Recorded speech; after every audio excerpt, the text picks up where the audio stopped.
Hello everyone, সকলোকে স্বাগতম জনাইছো অন্য এক ভিডিঅ'লৈ।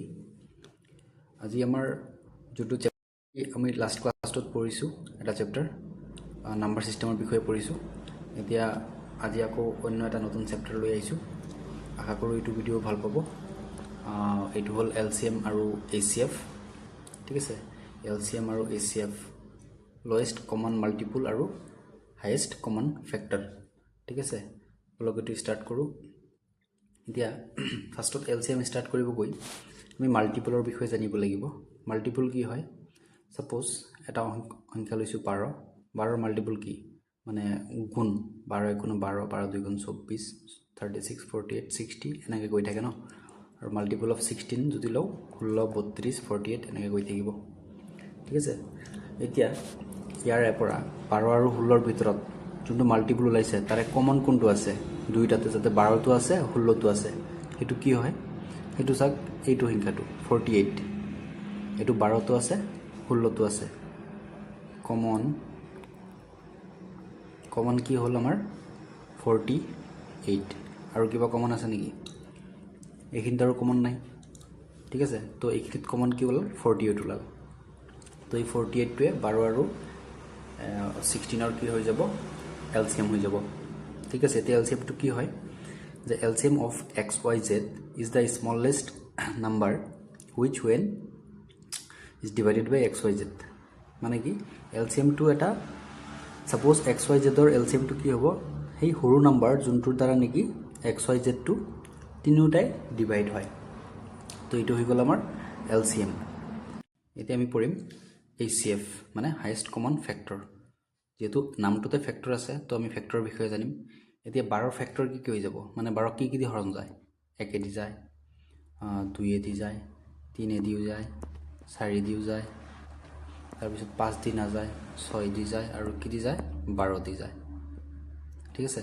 আৰু 16ৰ কি হ'ব? সিমিলাৰলি 1 দি যাব, 2 দি যাব, তাৰপিছত 3 দি নাযায়, 4 দি যাব, 8 আৰু 16। এতিয়া চাওক, ইয়াতে এই সংখ্যাকেইটাত কমন কি আছে? আমি চাম ইয়াতে কমন, যেহেতু আমাৰ হাইয়েষ্ট কমন ফেক্টৰ ওলাব লাগে। তো ইয়াতে কমন কি কি আছে? 1 কমন আছে, 2 কমন আছে, 4 কমন আছে, আৰু কিবা কমন আছে নেকি? নাই।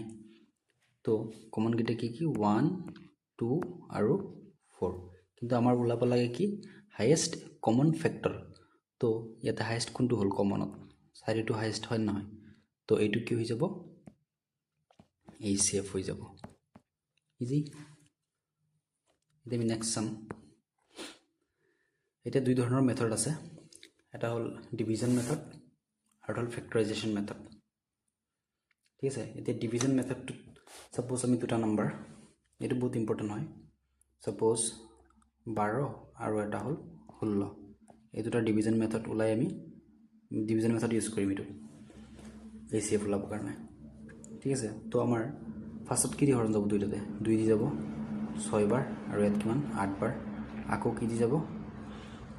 আকৌ 2 দি যাব 3 বাৰ, আৰু কি? 4 বাৰ হৈ গ'ল। এতিয়া এটা ইম্পৰ্টেণ্ট কেইটামান টাৰ্মছ আমি চাম এতিয়া। এইকেইটা যিকেইটা নেকি ইম্পৰ্টেণ্ট হয়, এই 3 আৰু 4টো যে, এইটো কি বুলি কয়? এইটোক কয় কোপ্ৰাইম। এইটো কি বুলি কয়? কোপ্ৰাইম বুলি কয়, ঠিক আছে। আৰু ইয়াতে যদি আমি HCF চাওঁ, HCF কি হৈ যাব? 12 আৰু 16ৰ HCF কি হ'ব? 2 × 2 হয়, 2 আৰু 2 পূৰণ কৰিলে কিমান হ'ব? 4 হৈ যাব, কাৰণ অলৰেডি আমি এইখিনিত পঢ়িছোঁ এই বস্তুটো। এইটো অলপ যদি চাই ভালকৈ এইখিনি গম পাই যাব। তো 2 × 2 4 হৈ গ'ল আপোনাৰ HCF। আৰু LCM কিমান হ'ব এইটোৰ? LCM হ'ব গোটেইকেইটা, মানে 2 × 2 × 3 × 4 কিমান হ'ব? 3 4 × 12 × 24 48 হৈ গ'ল LCM। এতিয়া এটা ইম্পৰ্টেণ্ট আমি ফৰ্মুলা চাম, এইটো লিখি ৰাখিব, যোনটো নেকি পৰীক্ষাত আহে আৰু আমি শ্বৰ্ট হয় বস্তুটো। সাপোজ মানে কি LCM is equal to, LCM কেনেকৈ ওলাম আমি? যে HCF ইনটু কোপ্ৰাইম, ঠিক আছে।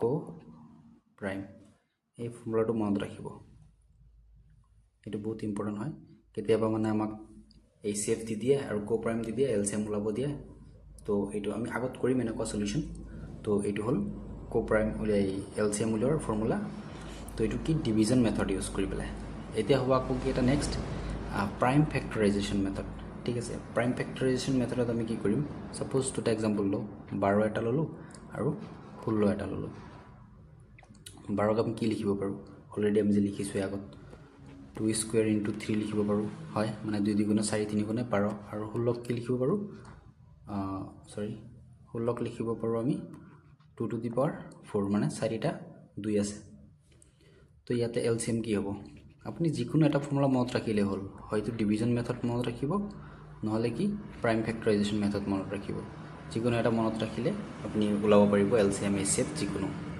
তো ইয়াতে LCM কি হৈ যাব LCM ইকুৱেল টু আপুনি সদায় মনত ৰাখিব LCM ইকুৱেল টু কমন আৰু কি আনকমন যিমান আছে সব মাল্টিপ্লাই কৰিলে আপোনাৰ LCM ওলাই যাব তো 2 to the power 4 into 3 কাৰণ এইটো কমন আছিলে তো এইটো কিমান হৈ যাব 48 ঠিক আছে আৰু HCF কি হ'ব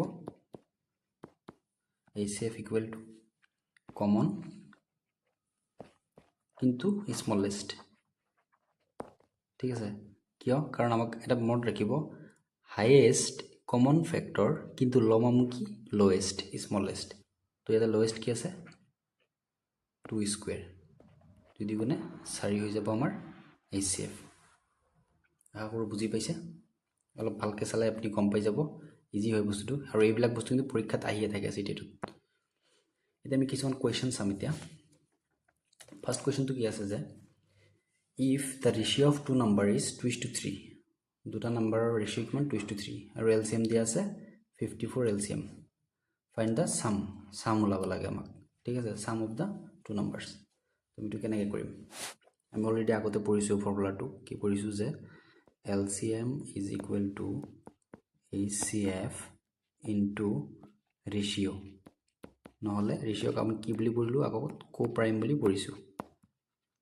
ঠিক আছে কো প্ৰাইম তো আমাৰ LCM কিমান দিয়া আছে 54 LCM দিয়া আছে আৰু HCF ওলাব লাগে HCF টো আমি এতিয়া ওলাম মানে HCF into ratio টো কিমান 2:3 মানে কি কো প্ৰাইম টো কিমান হ'ব তেতিয়া হলে 3 2 গুণে 6 ঠিক আছে তো এতিয়া এইটো পূৰণ হৈছে ইফালে আহিলে কি হৰণ হৈ যাব হৰণ হলে কিমান বাৰ যাব এইটো 9 equal to HCF তো HCF কিমান ওলাল 9 ওলাল এতিয়া আমাক কি ৰেশিওটো কি দিয়া আছে সব ভালকে চাব এইখিনি আমাক ৰেশিওটো দিয়া আছে 2:3 হয় তাৰ মানে কি HCF টো এইটো নাম্বাৰ লগতো মাল্টিপ্লাই হৈ আছে এইটো নাম্বাৰ লগতো মাল্টিপ্লাই হৈ আছে তো এইটোৰ লগতো 9 মাল্টিপ্লাই কৰি দিম এইটোৰ লগতো 9 মাল্টিপ্লাই কৰি দিম যোনটো HCF ওলাল তো কিমান হৈ যাব এইটো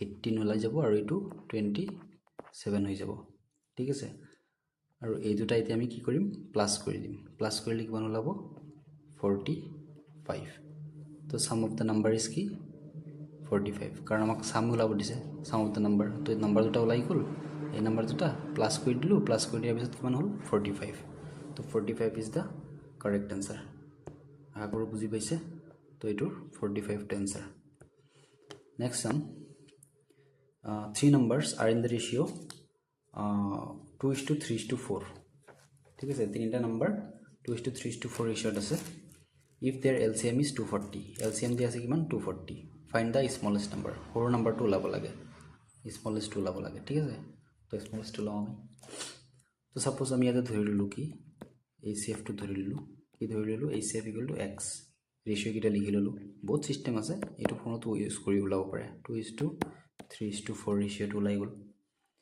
এতিয়া এটো ইস্টু আছে ন ইস্টুটো আমি ক্যান্সেল কৰি দিয়া কি কেনেকৈ কৰিম x এটা ইনটু কৰি দিম 2x 3x আৰু 4x আমাৰ হাতত পৰীক্ষাত ইমান টাইম নাথাকে 1 মিনিট সময় থাকে 1 মিনিটৰ ভিতৰত সলিউশন কৰিব লাগে আকৌ সাৰ্কুল কৰিব লাগে হয় তো এতিয়া 2:3 2 3 4 কি কৰিলোঁ 2x 3x আৰু 4x কৰি দিলোঁ এতিয়া 2 3 আৰু 4 এইটো যদি আমি ওলাও ফেক্টৰাইজেশ্যন ইউজ কৰি পেলাই কিমান হ'ব এইটো কি দি যাব 2 দি যাব একবাৰ 3 দুইবাৰ হৈ গ'ল তো কিমান হ'ল 3 2 গুণে 6 6 2 গুণে 12 ঠিক আছে 12 হ'ল তো এটা আমি কি কৰিম x টো থাকিল ইনটু 12 ইকুৱেল টু কিমান দিয়া আছে 240 দিয়া আছে 240 দিয়া আছে হয় কাৰণ কি LCM equal to ACF into coprime আমি গম পাইছিলোঁ আগতে এইটো ফৰ্মুলা ইউজ হৈছে ইয়াতে তো কিমান হ'ল 240 তো এতিয়া x ৰ ইকুৱেল টু কিমান হ'ব এইটো ইয়াতে ইনটু হৈ আছে ইফালে গ'লে কি হৈ যাব ডিভাইড হৈ যাব ডিভাইড হ'লে কিমান হ'ব x ইকুৱেল টু 20 ঠিক আছে তো এতিয়া আমি স্মলেষ্ট নাম্বাৰটো ওলাব লাগে আমাৰ ৰেশিঅ'ৰ কিটা কি আছিলে এইটো আছিলে আমাৰ ৰেশিঅ' হয় ইয়াতে স্মলেষ্ট কোনটো আছে সবতছে স্মলেষ্ট আছে এইটো তো আমি কি কৰিম 2 ইনটু x ন মানে 2 ইনটু 20 মানে কিমান হৈ যাব 40 ঠিক আছে 40 ইজ দ্য কাৰেক্ট আনসাৰ তো এইটোৰ সলিউশনটো কিমান আনসাৰ 40 আগৰ বুজি পাইছে প্ৰেক্টিছ কৰি থাকিলেহে গম পাব next question sum find the largest 4 digit number which is divisible by 2 and 3 4 digit number highest নাম্বাৰটো যোনটো নেকি 2 আৰু 3 দি ডিভাইড হ'ব এতিয়া হাইয়েষ্ট 4 ডিজিট নাম্বাৰ কোনটো হয় এইটো হ'ল হাইয়েষ্ট 4 ডিজিট নাম্বাৰ তো এইটো এতিয়া টুইষ্টটো হ'ল চাক 2 আৰু 3 দুইটা দি ডিভাইড হ'ব লাগিব কিন্তু এইটোতো দুইটা দি ডিভাইড নহয় এইটো তো এইটো সংখ্যাটো নহ'ব তো অবভিয়াছ কথা অপশ্যন এইটো নহ'ব হয় option is not correct answer তাৰপিছত এতিয়া যদি আমি ফৰ্মুলা মতে ওলাব যাওঁ ফাৰ্ষ্টত আমি 2 আৰু 3ৰ এলচিএম ল'ম 2 আৰু 3ৰ এলচিএম কিমান হ'ব 6 হৈ যাব এলচিএম অফ 2 and 3 ইজ 6 এতিয়া 6 এদি এইটো হৰণ কৰিম 6 এদি যদি আমি এইটো হৰণ কৰোঁ কিমান হ'ব এইটোৰ এনসাৰ ওলাই যাব আপোনাৰ একবাৰ তাৰপিছত 6 বাৰ আকৌ 6 বাৰ আকৌ 6 বাৰ তো এইটো হ'ল এইটো যোৱাৰ পিছত লাষ্টত কি থাকিল ৰিমাইণ্ডাৰ কিমান বাছি থাকিল 3 থাকিল ৰিমাইণ্ডাৰ লাষ্টত মানে নাযায় আৰু এইখিনি হ'ল ৰিমাইণ্ডাৰ 6 দি এইটো হৰণ কৰাৰ পিছত 3টো ৰিমাইণ্ডাৰ থাকিল তো এতিয়া আমি কি কৰিম এতিয়া নাম্বাৰটো যদি আমি ওলাব যাওঁ তো হাইয়েষ্ট 4 ডিজিট নাম্বাৰটোৰ পৰা -3 কৰিম -3 কৰিলে কিমান ওলাব 9996 হয় this is the correct answer so 9996 কোনটো আছে 9996 option C is the correct answer তো আই হোপ বুজি পাইছে তো আজি এইখিনি আছিল thank you so much thank you যদি ভাল পাইছে সাবস্ক্ৰাইব কৰিব আৰু চেনেলটো লাইক কৰিব আৰু ভালকে ফলো কৰিব এই পিডিএফটো যদি লাগে হোৱাটছএপত কন্টেক্ট কৰিব মোৰ হোৱাটছএপ নম্বৰটো হ'ল 8638863596 এইটো হ'ল মোৰ হোৱাটছএপ নম্বৰ ঠিক আছে এইটোত কন্টেক্ট কৰিব মই পঠাই দিম যদি পিডিএফটো লাগে আৰু যদি কিবা ষ্টাডি মেটেৰিয়েল লাগে মোক কন্টেক্ট কৰিলে হ'ল মই দি দিম thank you The next question.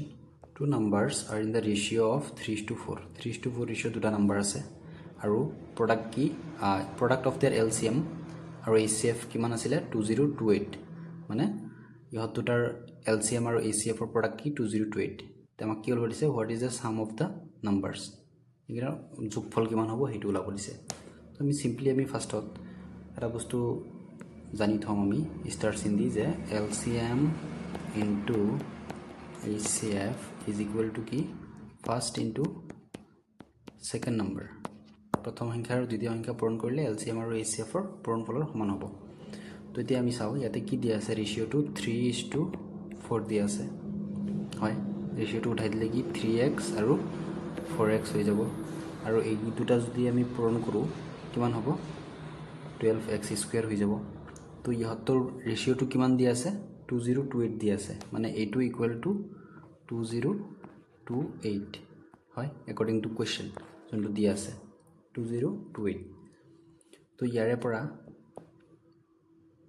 এটো পূৰণ হৈছে ইফালে হৰণ হ'ব হৰণ হলে ইয়াতে x স্কয়াৰ আছে x স্কয়াৰ টো কেনসেল কৰিলে x ৰ ভ্যালুটো কিমান হৈ যাব x ৰ ভ্যালুটো হৈ যাব 13 মানে স্কয়াৰ কৰাৰ পিছত ঠিক আছে তো এক্সৰ ভেলুটো 13 ওলাই গ'ল এতিয়া আমি নেক্সট পাৰ্টখিনি কৰিম তো নাম্বাৰ্ছকেইটা কি হ'ব নাম্বাৰ্ছ ওলাব দিছে যিহেতু therefore